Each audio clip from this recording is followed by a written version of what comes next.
एक हव्वा की बेटी को उसने अपनी दरिंदगी का निशाना बना दिया। यानी कि मेरे सर पे मेरा भाई और कोई नहीं, माँ बाप नहीं है मेरे। जैसे उस बगैरत इंसान ने दरवाज़ा खोला, मेरी आँख खुल गई। खौफनाक चेहरा आज भी मेरी आंखों के सामने है। अस्सलाम वालेकुम नाज़रीन, वन पॉइंट के साथ मैं हूं आपकी मेज़बान चंदा बुखारी।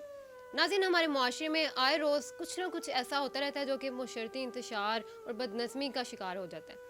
आज भी मैं एक ऐसी अफसोसनाक स्टोरी के साथ आपके सामने हाजिर हूँ जिसमें मेरे साथ मौजूद हैं शबाना, जो कि माजूर हैं, और इनकी माजूरी का फ़ायदा उठाते हुए एक दरिंदे ने, एक जानवर ने जिसका नाम है इमरान, जो कि अपने नाम के भी लायक नहीं है, उस दरिंदे ने अपनी दरिंदगी इनके ऊपर ढाई। एक हवा की बेटी को उसने अपनी दरिंदगी का निशाना बना दिया।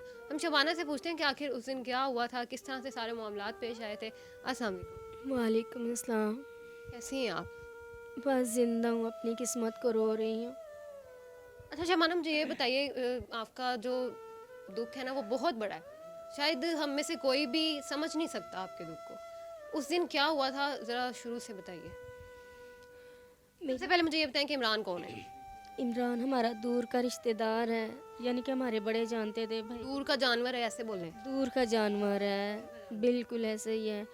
तो रिश्ते की बात हुई, पहले मेरी शादी थी, एक बेटा है मेरा 3.5 साल का। मेरा हस्बैंड नहीं सही था, वो मारता था, भीख मांगने तक मुझे मजबूर कर। आपकी डाइवर्स हो गया? मेरा डिवोर्स हो, कब हुई?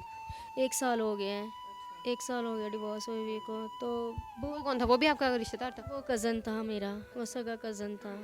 तो बस सही सलूक नहीं करता था, तो भाइयों ने बोला तो अपने घर को, उसने शादी करके मुझे डिवोर्स भेज दिया। मैं अपने भाई के साथ रह रही हूँ। तो फिर वो जानवर नाम का जौन सा इमरान है जिसका नाम, उसके साथ रिश्ते की बात हुई। वो बाहर था, घर वालों ने बात कर ली, यानी कि मेरे सर पे मेरा भाई और कोई नहीं, माँ बाप नहीं है मेरे। उनके साथ बात हो गई, वो दुबई से आ गया। भाई को कॉल की, मैं दुबई से आ गया हूँ, मेरे घर वाले और मैं आ रहे हैं, शबाना का निकाह करना है और इसको अपने साथ ले जाके हॉस्पिटल में दाखिल करना है। ये उसी दिन की बात है? उसी दिन की बात है। तो सबसे पहले इसका इलाज करवाना है। भाई ने बोला ठीक है, मेरी बहन चाहे अपने पाँव पे खड़ी हो जाएगी, मुझे बहुत खुशी होगी। तो वो दरिंदा इंसान आ गया, तो भाई ने पूछा तुम्हारे घर वाले किधर हैं? कह रहे हैं वो भी आ रहे हैं। यही टाइम था, तो मजलिस सुनने जाता था भाई ने बोला मेरी बहन अकेली है घर में, चलो मजलिस सुनने चलें। जैसे वो दोनों मजलिस सुनने चले गए, वो दरिंदा इंसान वॉशरूम के बहाने से घर आ गया। मैं और मेरा बेटा हम एक बेड पे सो रहे थे, जैसे उस बगैरत इंसान ने दरवाज़ा खोला, मेरी आँख खुल गई। ज़ोर से कुंडी लगाई, मैंने ज़ोर से बोला तुम्हें क्या बदतमीज़ी, दरवाज़ा खोलो। कह रहा है मैंने तुमसे कुछ बात करनी है। मैंने बोला ऐसे ही बात करो, क्या बात करनी है। मेरे मुंह पे ज़ोर से उसने थप्पड़ मार के मुझे बेड के नीचे गिराया, और साथ ही जैसे मैं रोने लगी, मेरा बेटा भी उठ गया, उसको भी 2 थप्पड़े मारी, उसका मुँह रेड हो गया, वो जानवर की आँखें लाल। मुझे बहुत खौफनाक चेहरा आज भी मेरी आँखों के सामने है, जानवरों की तरह मुझे नोचता रहा मेरे बेटे के सामने। हौसला रखें, आप हौसला रखें। कुछ ना कर सके, अपने आप को भी ना बचा सके, बिना कपड़े को मेरी वीडियो तस्वीरें बनाता रहा। मुझे कह रहा है मैं तुझे पूरी दुनिया में वायरल कर दूंगा। मुझे इंसाफ नहीं मिला, मेरा बेटा मेरा तमाशा देखता रहा और रोता रहा। नाज़रीन, मतलब उसने एक छोटे से बच्चे का भी लिहाज नहीं किया। उस बच्चे के सामने उसने उसकी माँ की जो इज्जत है उसको अपनी दरिंदगी का निशाना बना दिया। मुझे ये बताएं, आपने पुलिस से कब कांटेक्ट किया? 1 महीने के बाद मैंने वो पुलिस को बताया। 5वें महीने सारा कुछ होता है, 6वें महीने आप पुलिस से कांटेक्ट करती हैं? जी हाँ, मैंने बता दिया उनको सब कुछ। मैंने बोला ऐसे ऐसे हुआ, मेरा पर्चा हो गया, शेरा कोट से इकबाल टाउन चला गया।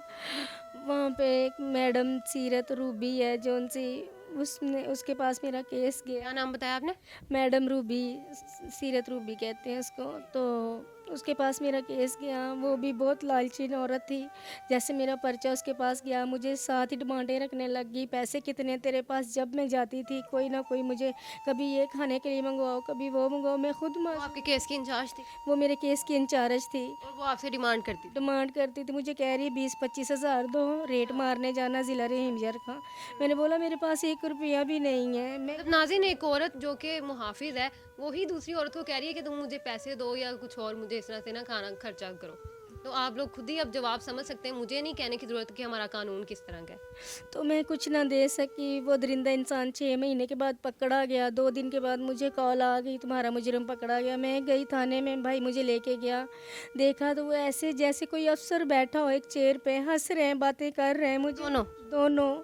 मेरी देख के मेरी आंखों में पानी आ गया। ये जानवर इंसान मेरी सामने आंखों के सामने हंस रहा, मैं कुछ ना कर सके। वो अच्छा, मैं वो जो मैम थी, इंचार्ज थी, उसके साथ वो बातें कर रही उसके साथ बातें कर रहा। हैं। वाह नाज़िन, मतलब मुजरिम और जो मुहाफिज हैं आमने सामने बैठ के गप्पे मार रहे हैं। तो फिर मैंने मैडम रूबी को बोला, मैडम रूबी मैं इसको सज़ा देना चाहती हूँ। कह रही कोई ज़रूरत नहीं सज़ा देने दी, अगर मेरी गल ना मनेगी मैं तुझे भी अंदर कर दूँगी। मैंने बोला मेरा क्या कसूर है, मुझे अंदर करोगी?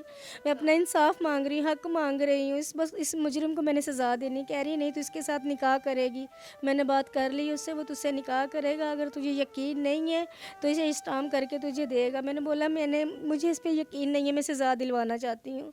मगर उसने मुझे बोला तुझे मैं अंदर करूँगी। वो मुझे बहुत धमकियाँ लगाती रही और मैंने बोला ठीक है, ये मुझसे निकाह करता है, मैं इज़्ज़त में रहना चाहती हूँ, ये मुझे इज़्ज़त में बिठाए। स्टाम हो गया, अदालत भी हम चले गए 13 तारीख को, मेरे बयान हो गए जज के सामने। जज को मैंने यही बोला, जज साहब मैं ये मुझसे शादी कर रहा, आप इसको छोड़ दो। जज ने छोड़ दिया। जैसे ही छोड़ा जज ने, हथकड़ी भी ना खोली। वो मैडम रूबी ने और उसके साथियों ने और ये मुजरिम के साथी हैं जो सब अपनी गाड़ी में बिठा के वो ले गई। मुझे पूछा तक ना, मैं पीछे मैडम रूबी को कॉल करती रही। उसने मेरा नंबर ब्लैक लिस्ट में डाल दिया ताकि शबाना मुझसे बात ना कर सके। मैंने जैसे उसके थाने में, उसी दिन में थाने में उसके चली गई, भाई को बोला मुझे लेके जाओ वहाँ पे। जब ये सारा केस आपने अदालत में बयान दिया, तब जज साहब ने क्या कहा था कि क्या करना है इसके बाद, निकाह करना है, क्या करना है? उन्होंने क्या कहा था, कहाँ जाएंगे, ये क्या होगा?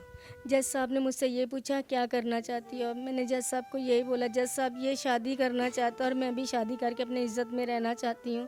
ये स्टाम्प करके दे रहे हैं मुझे, मगर वो किसी बात पे एग्री ना होए, ना जज साहब की, ना मेरी, ना किसी और की।